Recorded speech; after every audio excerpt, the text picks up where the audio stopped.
Thank you, Patricia. Hi, everyone. I'm Wyatt Tasker. I am the Children and Youth Program Coordinator here at Redwind Consulting, and I'm also helping facilitate today's webinar. For those of you who don't know a whole lot about Redwind, we're a national tribal technical assistance provider working through the Office on Violence Against Women. Our vision is to strengthen tribal programs and Native organizations' ability to develop and enhance local responses to address and prevent domestic violence, sexual assault, and stalking. In this effort, Redwind is committed to building the leadership of Indigenous women, defining and guiding its work from traditions and values that carry the strength and essence of Native women, while recognizing that we must work across our community to bring everyone back into our circle of life. This webinar is part of our Transitional Housing Technical Assistance for OVW tribal grantees. Our technical assistance provides things like planning for the delivery of services, creating strategies for addressing some complex issues, and provision of economic advocacy, and with helping problem solve. We can help with developing or updating operating policies and review of grantee policies prior to the submission to OVW. We have our webinars. We have on-site trainings. We'll host a national conference on tribal transitional housing. We'll create a transitional housing network, and we'll also be doing a housing program evaluation tool. So if you have missed any of our past webinars for this series, or if you missed any ones in the future, we do archive after a couple of weeks after the webinar presentation on our website, which is at red-wind.net, and it's been typed into the chat box, so you can see that. So today's webinar is on elder victims and their unique needs and transitional housing program responsiveness. The webinar will examine current knowledge around elders who are abused. It'll identify unique challenges needing to be addressed when providing transitional housing to elders, how their safety can be improved, barriers they face when seeking services, and how to build transitional housing services that fit elders' needs. It is my honor to introduce Victoria Ybanez, who is the founder and executive director of Redwind. And here's Victoria. Thanks, Wynette. So hello, everybody. As Wynette said, I'm Victoria Ibanez. I've been working to address violence against Indian women for about the last 32 years. And for the last decade and a half, I've been working on national technical assistance for tribes through the Office on Violence Against Women. And more specifically, over the last 5 years, I've been working through a partnership with the National Clearinghouse on Abuse and Later Life to look at how we can enhance the response to elder victims of domestic violence, sexual assault, and stalking. And as a result of that work, we've had the good fortune of being able to develop a product called Reclaiming What is Sacred, and I'll refer to that later on in this webinar, and have been working at developing tools. And one of the things that's really clear to me is that when we think about elder victims and the unique needs of transitional housing, is that oftentimes in our program responses to victims of domestic violence, sexual assault, stalking, dating violence, and trafficking, is that our programs are targeted toward a younger population. And what we've learned over time is that our elders do not see our services as an option. So I thought it would be really important that we create this time and space to talk specifically about elder victims so that we can enhance our response and be available for them as they're experiencing elder abuse.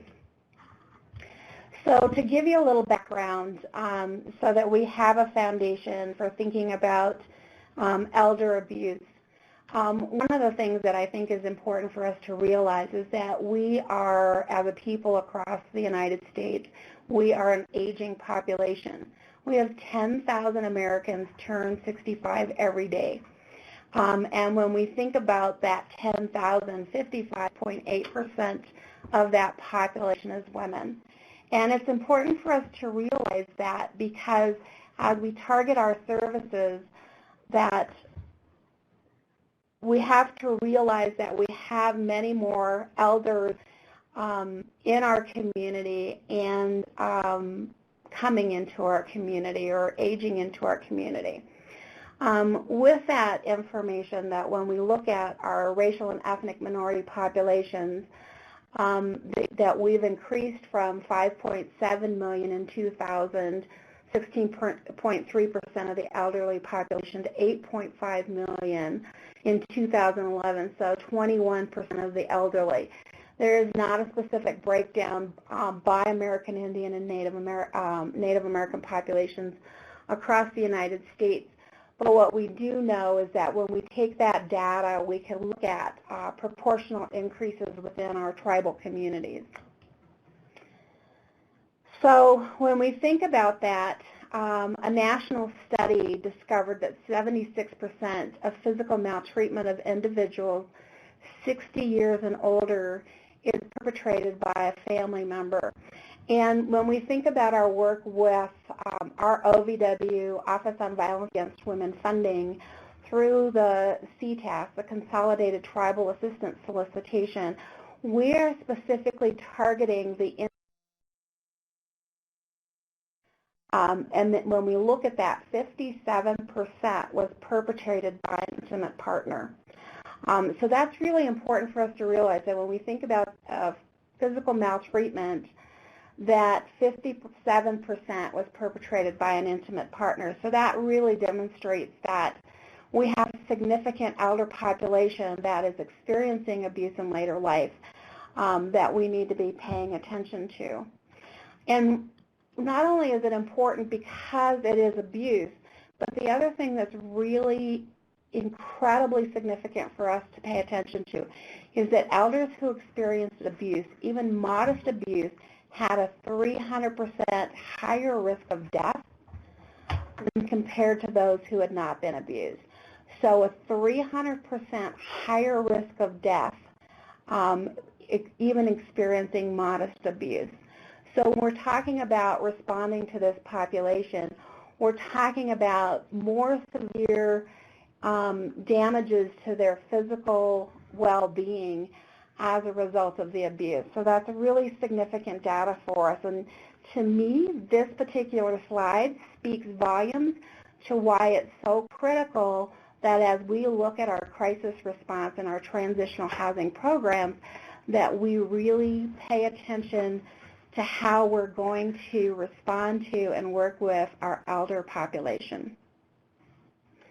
One of the things that we know from talking with victims, elder victims, is that many elder victims that we have communicated with have basically said that it started at a much earlier time. What we know around the dynamics of domestic violence is that it's a pattern of coercive behavior. And generally, when an abuser believes they can abuse, they're going to abuse. So it's not something that often starts at a later time in life. It's something that starts early on in that intimate partner relationship. And I have a couple stories up here, just a few bullets from some women that I've heard their stories. And one said that for her it started at 16 years old. And it went on until she was 62. And the reason it ended for her was because she went into transitional housing and had the opportunity to have long-term support to address the violence and to address her lived reality. Another story I just want to briefly talk about is a woman that I worked with when I first started in advocacy 32 years ago. And it happened to be an elder, and she was 60 years old, and she had gone to legal services seeking assistance, and she had been battered, and as a result of the abuse, she physically could not move for 3 days. So 3 days later, when she could actually get up and walk, she made her way to legal services to ask for help. And in the process of my working with her, one of the things that became really clear was that this instance of abuse was not the worst instance of abuse that she had lived with. And she had never seen the services as an option to her. And so I just put that out there for us to start thinking about who elder victims are and what their reality is. And that oftentimes they're in our community, and there's a generational difference in terms of how we talk about abuse and how we even think about abuse. So when we think about why abuse in later life might go unreported, and there's a lot of different reasons why, and when we think about why it's not being reported, we have to think about who the person is in terms of reporting. And so one of the things that is important for us to realize is that by virtue of making the report, their ability to control the direction of their life changes based on what's going to happen with that. And so when we think about somebody in their later years, and I myself am 60 years old, and when I think about myself, if I had to have somebody coming in starting to try to make decisions about my life, it would be incredibly frustrating and incredibly scary. And then throw in the mix of abuse that somebody is dealing with in their later life, that it becomes difficult to think about the possibility of maybe being forced to change the way you live, change the environment of the loved ones that you have in your life, creating conflict, thinking if you're making a report and the abuser happens to be, the father of your children. So making that report when you're 65 years old is going to actually affect the relationship with those children, those adult children in your life. So it creates a lot of potential changes and a potential risks. The other thing in there is the fear of retaliation. Just as it is the case with younger victims, fear of retaliation is very real and very concerning. And then when we think about it in the context of being an elder, their ability to physically manage that is more challenged by virtue of their age. Confidentiality is a big cause and reason for abuse being not reported, being concerned about people having information about what's going on, and then when we put it in the context of being an elder in the community, that actually brings a lot of other fears and concerns, so that the privacy of that victim and as an elder becomes it becomes real concerning for that particular elder. The other thing that's really of concern is access to services. One of the things that I have heard over and over again as I have been working on elder abuse is elders have told me that they don't believe that the existing services are available to them. So as we think about being able to access an advocate, being able to access help with their housing situation, help to either stay in their home or to find out alternative housing, they don't believe that the services that are responding to domestic violence and sexual assault are available to them. And then we also have to realize how historical trauma plays out in that. And so by virtue of opening up this whole can of worms around the abuse that the person's living with, it also has a way of tapping into historical trauma or multi-generational trauma that that elder is living with. And one of the things that I know with that is that our elders have living memories of the trauma, the historical trauma that we talk about. We have our elders that oftentimes have lived experiences with boarding schools that are still playing out today. And once we start looking at abuse, all of that trauma that's not been dealt with opens up and becomes more challenging to look at and address, and may not be necessarily what an elder wants to do, is to open up all that history of abuse. So when we think about preparing to serve elders, we want to think about how our staff are ready to do that. Oftentimes when we think about working with elders, many times people think, well, we just do the same things that we're doing with our younger victims. And in some cases that's true, but not always, not in all aspects. And so when we think about understanding elder abuse and all of the dynamics with it, our staff need long-term training on how to work with the elder population around abuse, around domestic violence, around sexual assaults, around stalking, all of the ways that abuse may play out for an elder victim. Staff need to understand what some of those differences might be. So we think about, for instance, a staff working with an elder victim who is dealing with sexual abuse, that the reality of the injuries of that sexual abuse and the trauma of the sexual abuse and the way that elder may communicate about the sexual abuse will be different than a younger victim. We have to think about it, putting it in a generational context. And so the way somebody who is 30 or 40 years old may talk about it entirely different than the way somebody who is 70 years old is. So we need to recognize some of the way those language differences are. And then the other thing is that when we think about physical injury, whether it's sexual abuse or domestic violence, that physical injury is going to manifest itself differently in a person's body. So like yesterday I had my physical for my yearly checkup with my doctor, and one of the things that we talked about is that I'm bruising more easily. And so we talked about what that could be, and for me it's about one of the medications that I'm taking.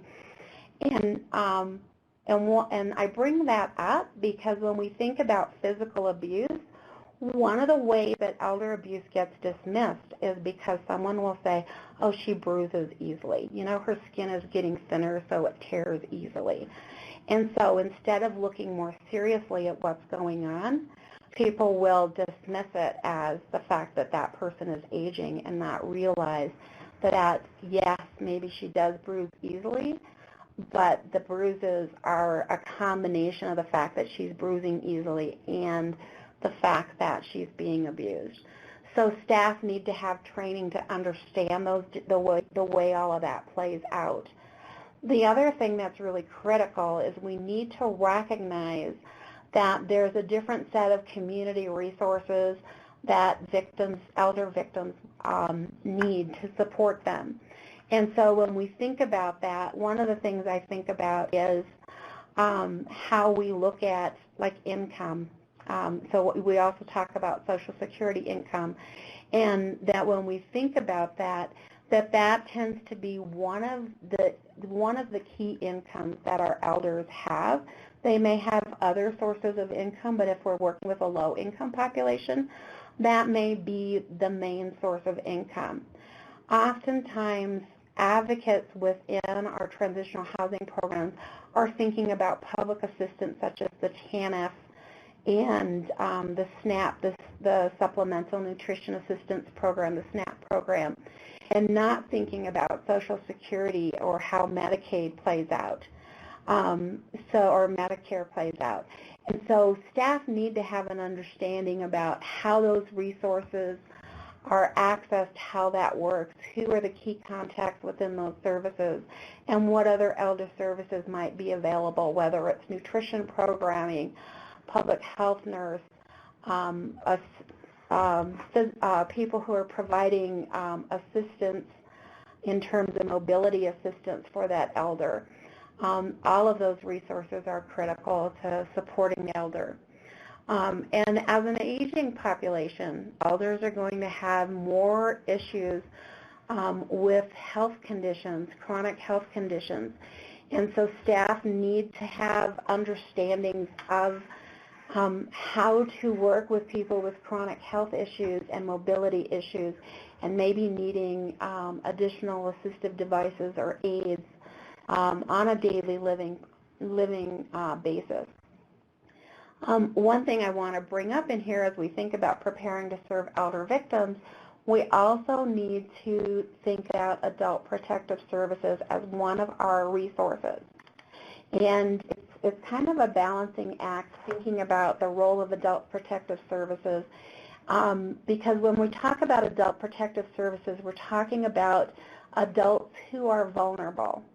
And so we need to recognize that they can be one of our key partners, but not necessarily from the position that all elders are vulnerable, but that some elders, based on where they are at personally in their lives, some of their cognitive abilities and other vulnerabilities may have, adult protective services may be a key player in terms of our response.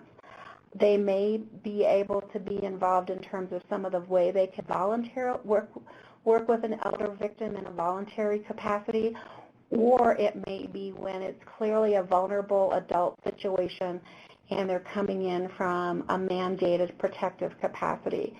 And staff needs to understand that, and I think it's important to recognize that we can have a partnership in there and what they can and cannot do and what their limitations are, so that we're working together cooperatively when appropriate and also respecting the autonomy of that elder victim.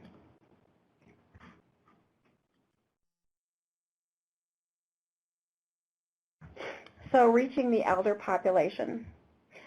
So I had mentioned that our elders oftentimes are not seeing our resources as available to them. And that is in part because our outreach is targeted to a younger population.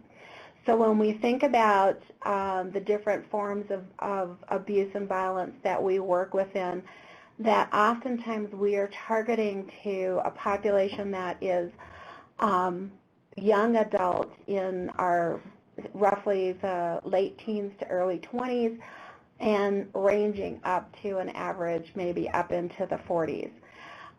And so in that targeting and the way we're doing our outreach, we are missing the elder population. We might periodically have someone who's coming in that's 50 or 55, but when we get into the older ages beyond that, we really are not even doing outreach to reach that population. And the consequence of that is those elder victims are not seeing us as an option for them.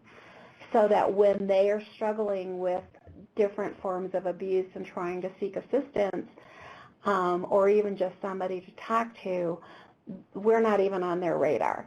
So it puts us in a position to really think about how we're going to conduct our outreach in a way that is reaching this population and helping to build the understanding of the elder community to realize that we are there and available. And I think that goes hand in hand with staff readiness. So we want to make sure that as we're doing this outreach to our elder population, that our staff are being trained in a way that's going to support them to be able to be more responsive to the elder population when the elders come. And I do believe that with the way our population is aging, that aside from having that rare occasional elder come into our program, we're going to see a much larger number as we move down the road a little bit. So we want to think about how we do our outreach in a way that we're reaching out where elders gather. So for instance, I was out working with this one tribe. We were there to work on a coordinated community response training. We had a little bit of a glitch in our schedule, so we were invited over to the elder nutrition program because they were having their elder luncheon that day. And then we were asked to go and speak about domestic violence, myself and my co-trainer, Don Chapin. So the two of us went there. We had prepared a half-hour presentation, and within a couple minutes of starting to talk, it was really clear that this was not a comfortable way to talk about this topic.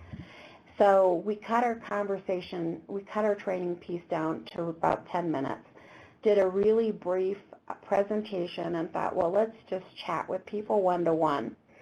And what I found really quickly, as soon as we stopped we were done with our presentation, there was a group of women sitting at a table close to where I was standing, and they all started telling me stuff. They started telling me about what was happening with so-and-so, how they knew about it, and they were glad that we were there to talk about it. So it became really clear that not only do we identify where elders gather, but we need to be really mindful of how we're communicating. I learned a lot from the women.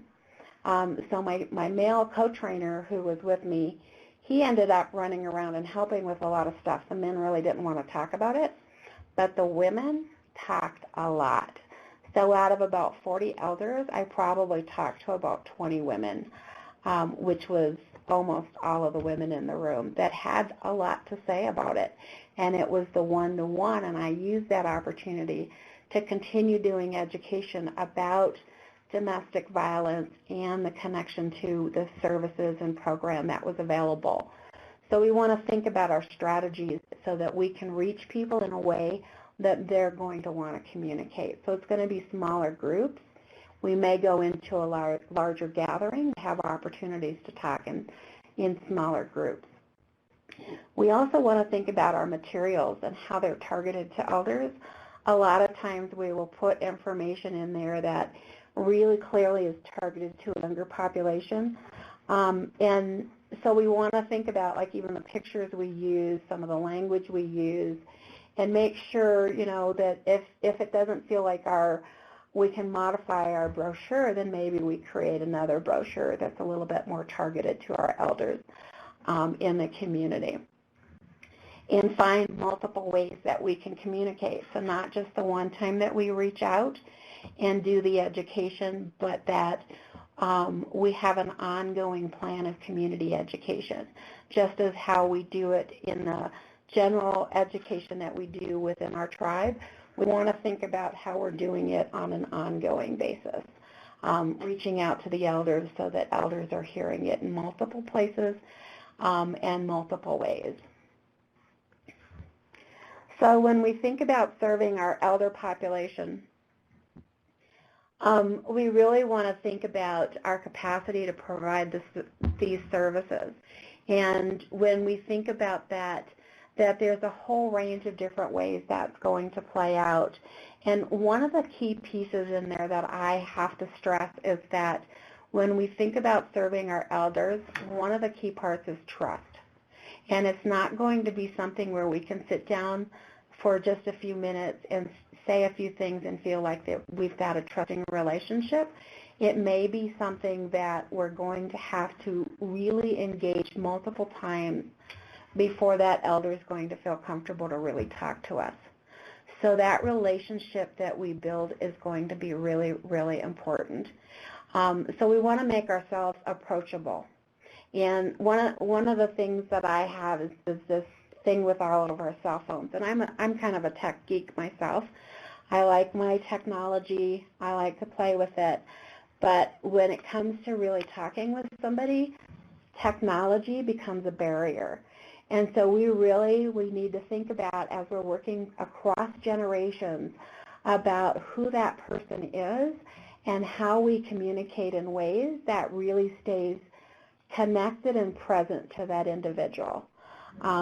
So we communicate in a way that's connecting into that person's generation.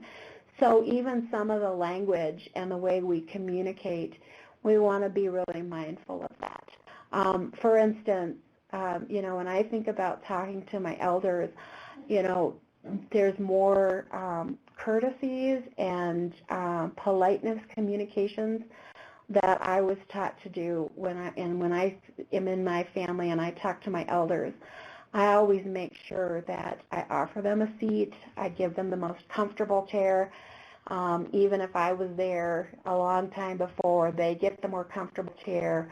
I make sure that I move slower if we're walking together, although I'm starting to walk a little slower too, but that I think about who they are. So I'm walking and talking with somebody who may be 65 or 75 years old or even 80, that physically, our mobility, our comfort levels, that person's comfort level is going to be different from me even at 60 years old, and will be different than somebody who is 30 years old or 40 years old. So we want to make some of those modifications as we're working with them. We want to take the time to really hear them, make sure we can stay engaged and present and listening. And if we're not clear, like one of the things that we know, when I talk about the language, many of our elders are most closely connected to their traditional ways and speaking their native languages. And so in that, they may not even have the clear English words for describing the abuse. So by slowing down and being present, we can start to hear what they're actually saying to us. One of the things that I know is that people will say that he's bothering me, I don't like what he's doing, but may not actually say he came out and raped me. That's a younger language, a generational language that's from a younger population. So we have to be aware of that. And so we don't want to use that language back and say, oh, are you saying he raped you? We may want to come back and say, oh, are you saying that he touched you in your private parts? And then explore that further. So we want to be more gentle with that and not quick come out with our technical language that's going to make it more difficult for that elder to hear the conversation and stay present with us. So building trust is critical. With that, we want to build our partnerships so that we have more resources to serve our elder population. And those partnerships, I mentioned some of them, such as maybe the Elder Nutrition Program, programs that offer assistance with mobility and other assisted devices, understanding the financial resources for our elders, understanding how all of that fits together with somebody that is addressing and living with abuse in later life. So I mentioned before about historical trauma. And so when we think about our advocacy, we really also want to think about how that historical trauma informs our advocacy. And what I mean by that is that when we talk about it informing our advocacy is that we really make sure that we're educated. Many of us as Native people, we've talked about historical trauma. We say, oh yeah, we have historical trauma. Yes, we have multi-generational trauma. Yeah, we know the boarding schools. But we don't often talk about, so what does that mean for our elder population? So we really need to explore that deeper and then recognize that we are working with a population that's carrying a different level of historical trauma with them. And so as we do our advocacy, when we talk about trauma-informed advocacy, that we're recognizing the current abuse and how that trauma is affecting that individual, and we're providing advocacy that accommodates and responds to that. So when we're using when we're letting historical trauma inform our advocacy, we're doing something similar. We're recognizing how that historical trauma is affecting this individual, and we're providing our advocacy in a way that is responding to that historical trauma. So we need to make sure that our advocates are prepared to address that and have spent some time to really exploring and digging deeper into historical trauma and how our advocacy will look different.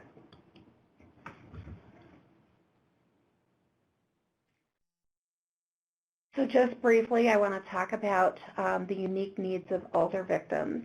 And so thinking about, I've been mentioning generational differences.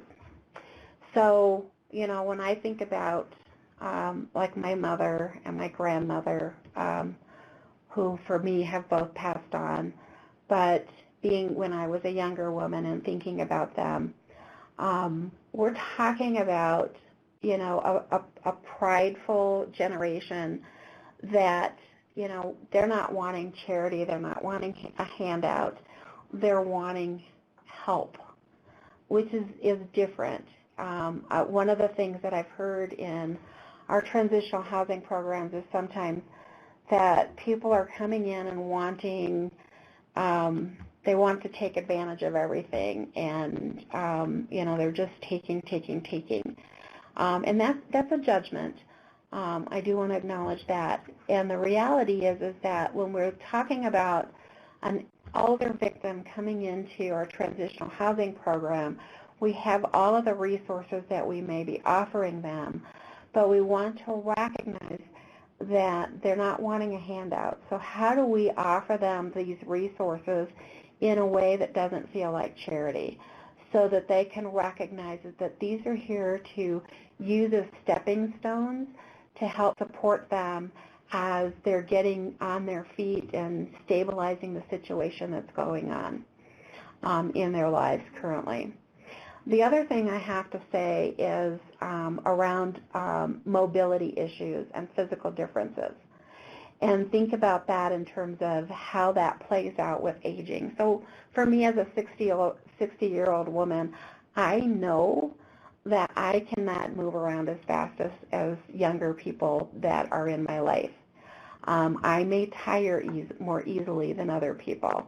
I may have more aches and pains in my joints, and my whole body is acting different. And with that, thinking about, oftentimes we ourselves have our own stereotypes around people who are quote-unquote handicapped or differently abled. So we need to recognize that sometimes the way we perceive people who are differently abled is not the reality of how it really plays out for people. So when we recognize mobility issues and physical differences, it can be many different things that a younger person may not take into account. Something as simple as living independently and not being able to open the jar because your hands don't quite have the gripping capacity that they used to have, or you don't have the reach capacity that you used to have, or the stamina that you used to have.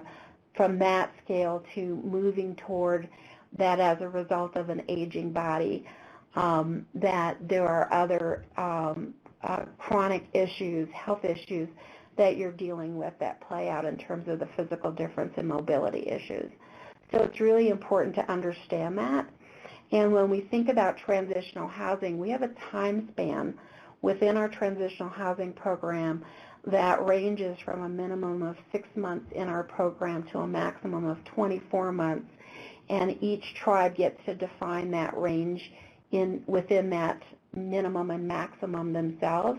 And many tribal transitional housing programs tend to define their range on the lower scale, ranging from 6 and 9 months to 12 months.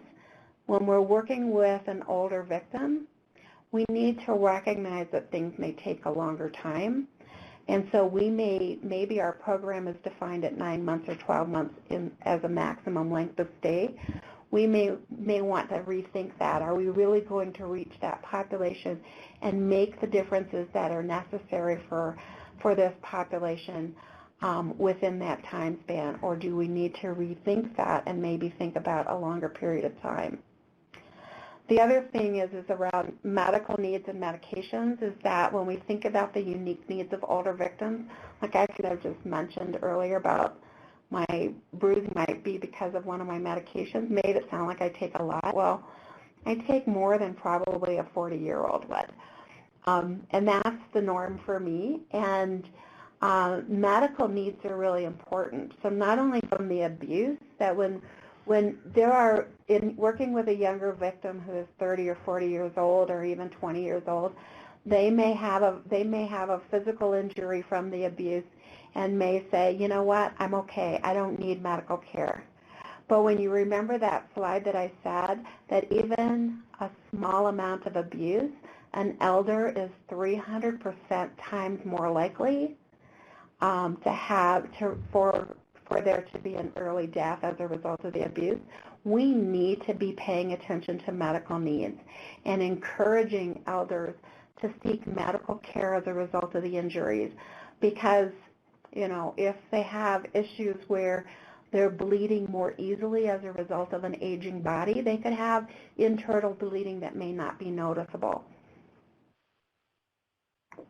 They could have fractures from a form of abuse that a younger woman may not experience a fracture from, because bones are more fragile, skin is more fragile, the entire physical system is becoming more fragile, or I don't even like the word fragile. It's aging, and as a result, the impacts are more severe than with their younger counterparts. So we need to understand that and think about how we're going to respond to that. And then when I think about the abilities to respond to requests and requirements and expectations, that we really want to be aware of what we're asking of this elder. You know, I remember with my mother, and she was 59 at the time, that there were things that she was doing in her life, and she had actually started college and was taking an art class.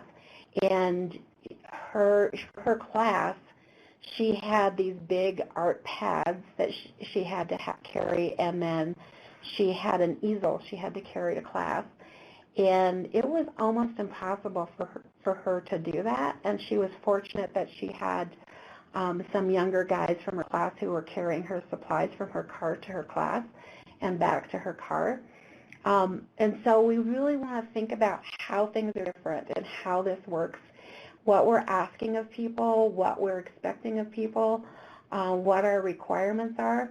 And for me, I would think that as we're looking at serving an elder population, then I would want to look at our program, at every aspect of it, and think of how does this rule, this requirement, this expectation, this procedure impact an older victim? How is this the same? How is this different? And if it's different, then how can we accommodate? So that we think about how we can accommodate elder victims in a way that's going to be more helpful and not set up a situation that's going to be not going to work out for that older adult. And then we want to think about social stigma.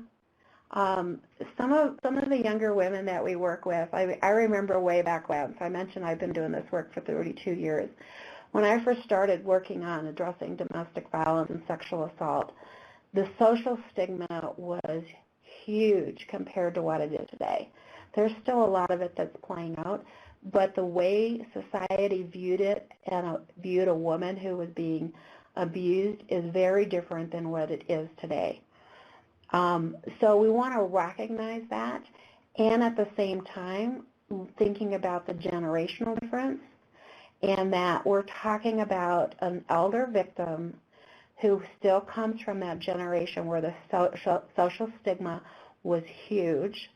They grew up and were taught, and their belief systems came from a different generation, and their peers have that same type of a belief system. So the social stigma for an elder victim is quite significant.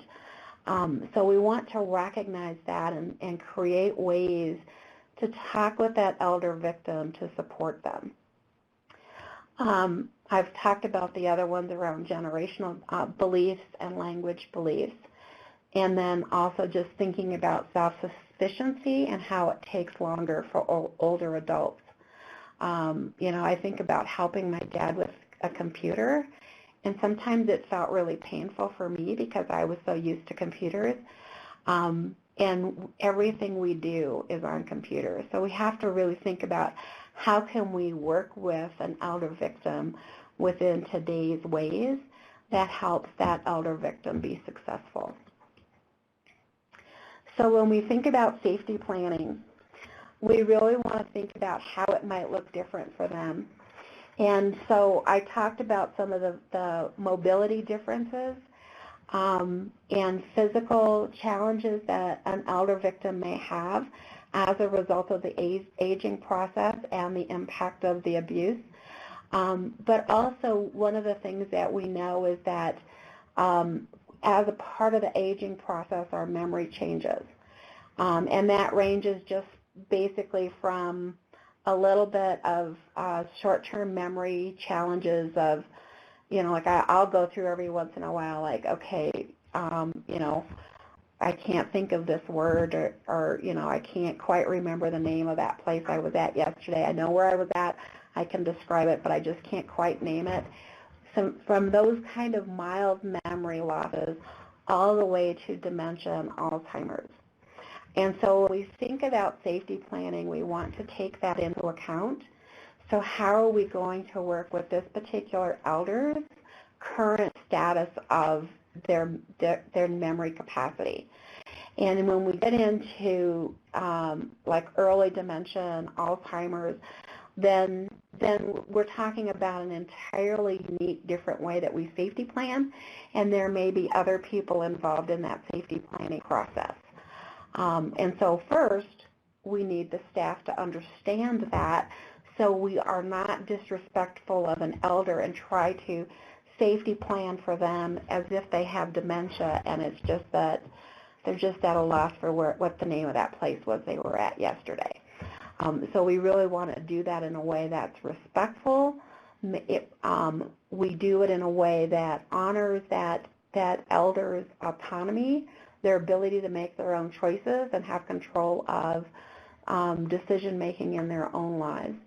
We want to think about, as we're safety planning, what is it in terms of their house? If they're going to have to move quickly and they move slowly, then how do we safety plan for that?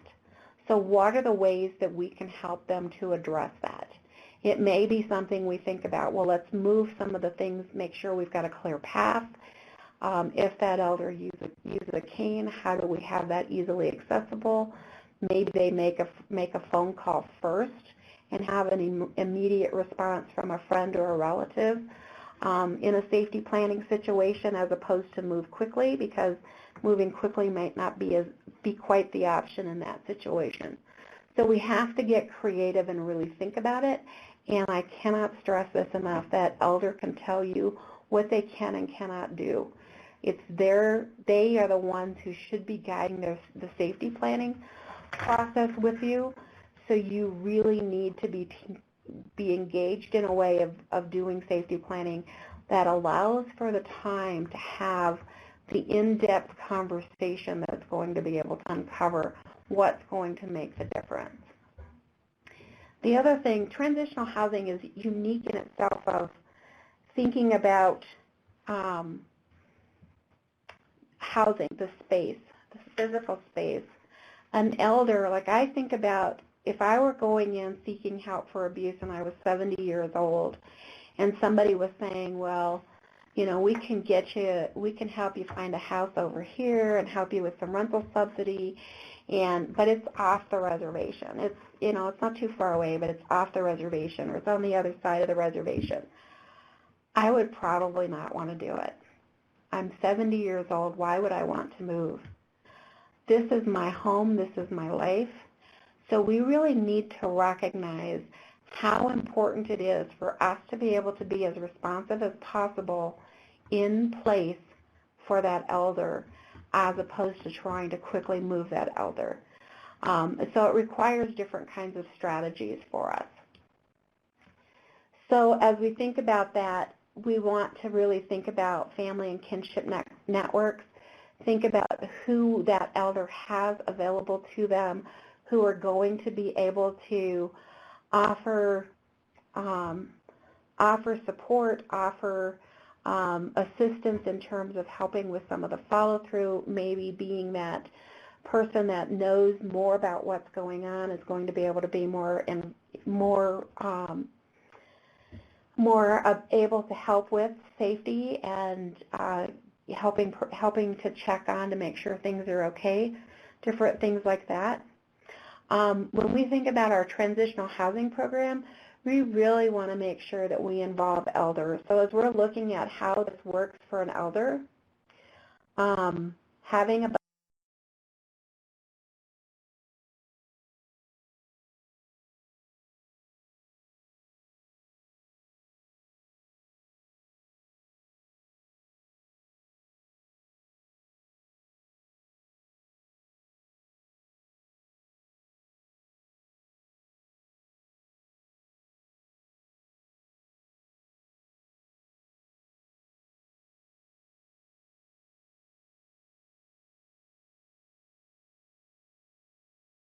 supported. And so to me, a big part of it, we know historically, traditional values and beliefs, our practices are going to be one of our most helpful resources.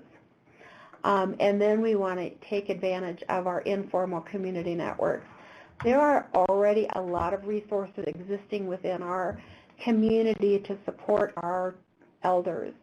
And so we really want to rely on basically our conventional resources for our victims of domestic violence, sexual assault, stalking, trafficking, dating violence, and think about what other resources do we have out there that are already serving elders that can support us and enhance our response.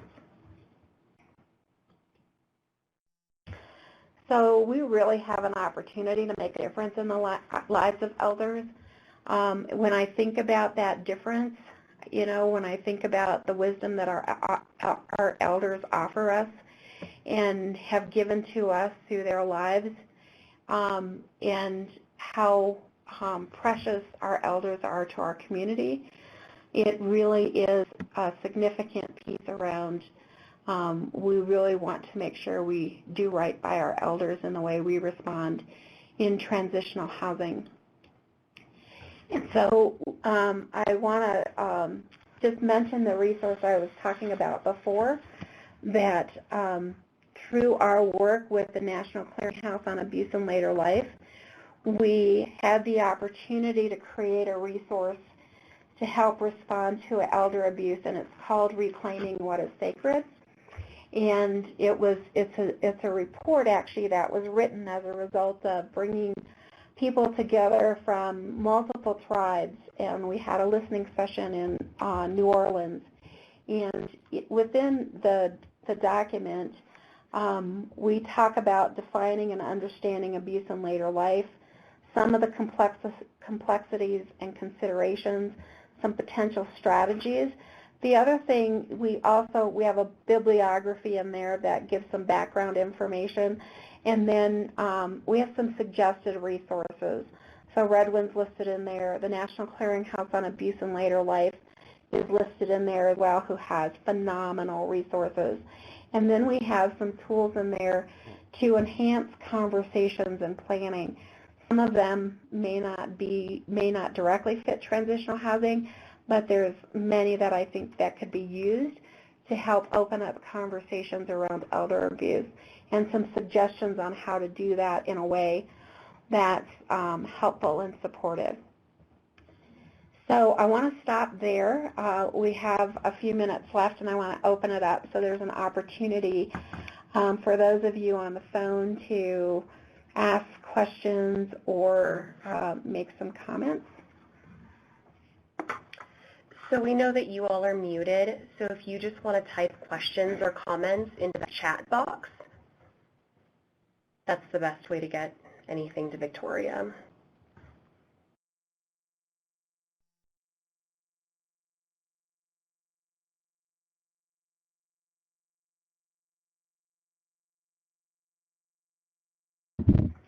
And while we wait, I just want to say, so that report, Reclaiming What is Sacred, you can access it through our website. Up in the chat box, it has our web address, red-wind.net. It's .net, not .com. And it's Red Wind, not Red Wing. Keep saying it all over. And then you also see our contact information on this slide here. But on our website, when you get on there, on the front page of our website, if you scroll down a little bit, you'll see a little like a circle with an I in it for information, and it names the document Reclaiming What is Sacred. It's a little bit longer name than that. And you can click on that, and it opens up a little bit more information in the document, and it has a link to where you can download that. And then for those of you that might want a paper copy, you can email me at the email address on this slide, and I can mail you out a paper copy. So Victoria, I've received a question. Excuse me. When our first instinct is to remove the person from a harmful situation, but understand their unwillingness to move, what is the best strategy to use? I would say the best strategy is to work at safety planning and building trust relationships. So working at building the relationship, helping to educate that person, and then looking at how to work with that person in a way to remove the dangerous situation from around them. And so sometimes it may be maybe they have an older child that may be willing to come home and stay for a little while, just for a visit, so it doesn't raise red flags, to create a little bit of a kind of a bubble of safety for a period of time, to allow for a longer period of time for continuing to explore options, engage in education around the potential risk, and create more strategies on how to stop the abuser from doing what the abuser is doing. Great question. And then I have one more. You talked about how outreach is typically aimed towards young people.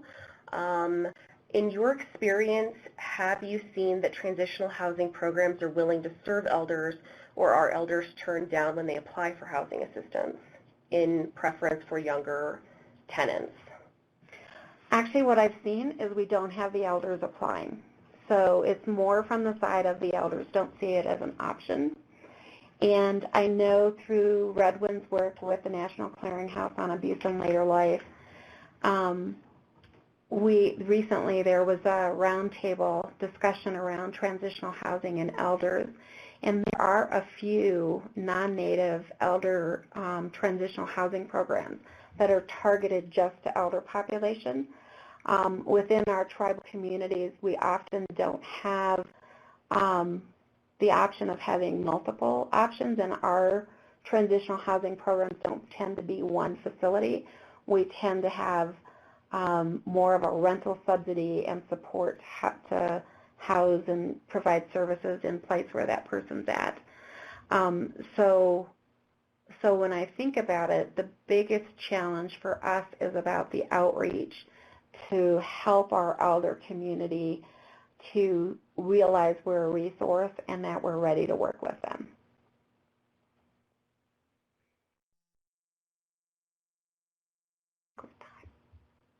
All right. Well, thank you, Victoria, and thank you to everyone who joined us. We have more webinars coming up on substance use, on economic advocacy, on LGBTIQ victims, and on sex trafficking victims, so we hope that you join us for that. And we have a variety of technical assistance available, so let us know what you need. And thank you for joining us. Thank you, everybody.